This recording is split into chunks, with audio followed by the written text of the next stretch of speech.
We start here at noon with dangerous wildfire conditions in eastern Oregon. Firefighters on the Durkee fire are warning that hurricane-force winds today will lead to extreme fire behavior and growth. Thunderstorms could also cause mudslides and debris flow.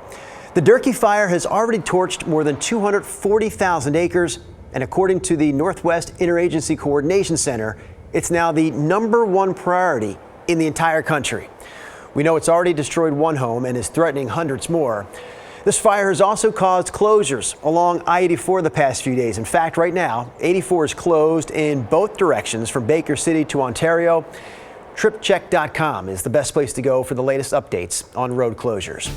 Thanks for joining us this afternoon. I'm Drew Carney, and we're going to bring meteorologist Rod Hill right into the mix here. So, Rod, I know you want to put some perspective on those hurricane-force winds we just mentioned. Yeah, I do. And mainly I want to put folks that are watching us from Eastern Oregon, their minds at ease, because we're not talking about hurricane-force wind fields like we would be in a big winter storm sweeping across Eastern Oregon. We're talking about the fact that these fires have grown to the point that the heat from them, causing convective activity, will be producing erratic winds in the actual fire zones. And those gusts, firefighters have a concern, could spike to 50, 70, 75 miles per hour. And if that happens, you almost always get, the fires will continue to jump because those winds will produce the embers and the sparks and the ash to ignite new blazes around the fire beds. This is a map of how big these fires become. So this is the Durkee fire here, and then here's the Cow Valley fire. And you can see they basically have combined. There's Baker City, and look at that proximity to I-84. That's why we've had these sporadic closures or occasional closures on I-84 because of the fire. And you add all of that together, those two fires, and you come up with a number of 373,000 acres burned.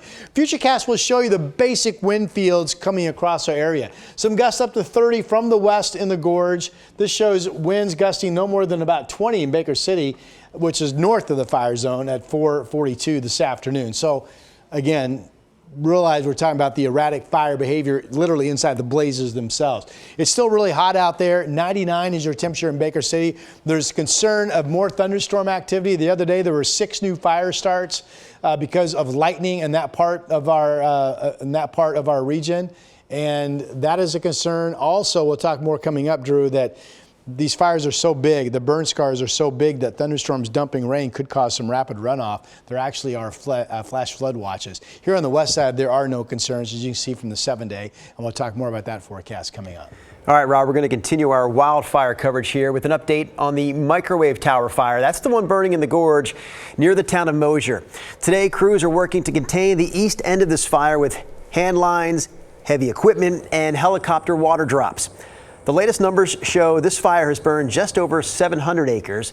An estimated 100 homes are still under level 3 go now evacuation orders, and more than 500 homes in Mosier are threatened.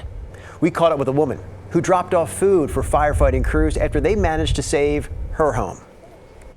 I was thinking, I hope it doesn't burn down. We may not see this house again. They evacuated our hill. And so we left yesterday afternoon. I was rattled. I didn't know if I'd be able to get back in my house. The Oregon Department of Forestry is still looking into the cause of this fire.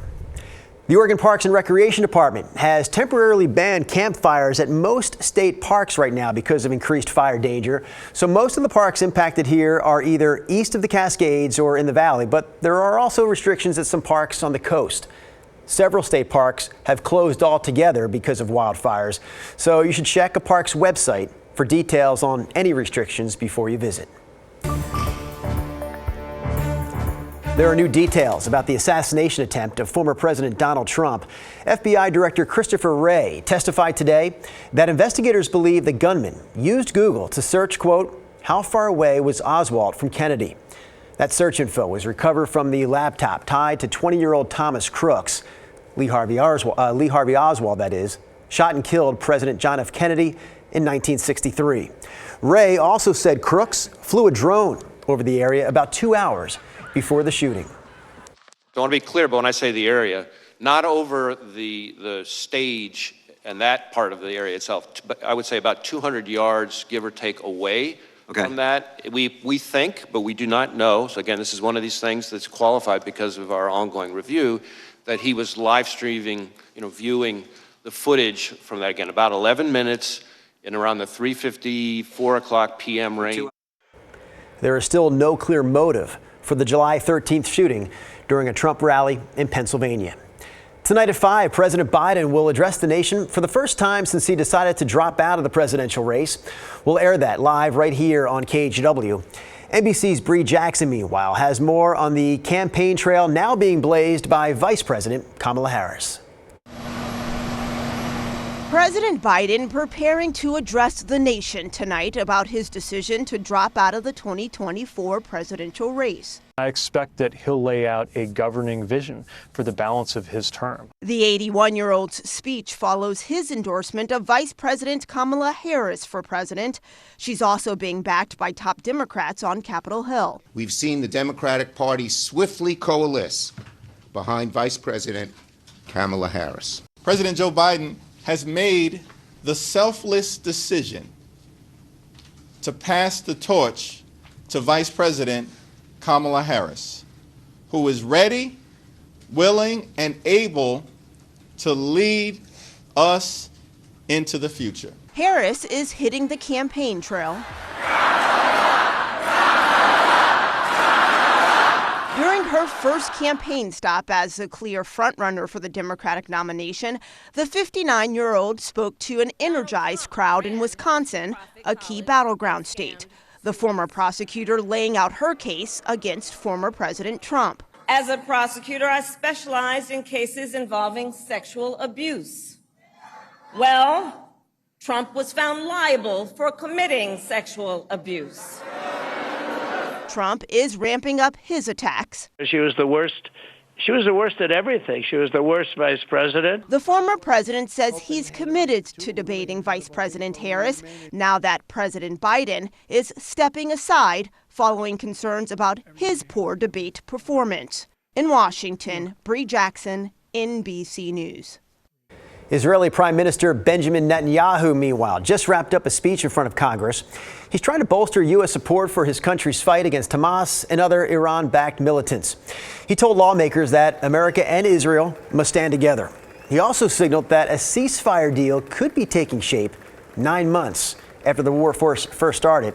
Netanyahu wore a yellow pin during the speech today to express solidarity with the Israeli hostages held by Hamas.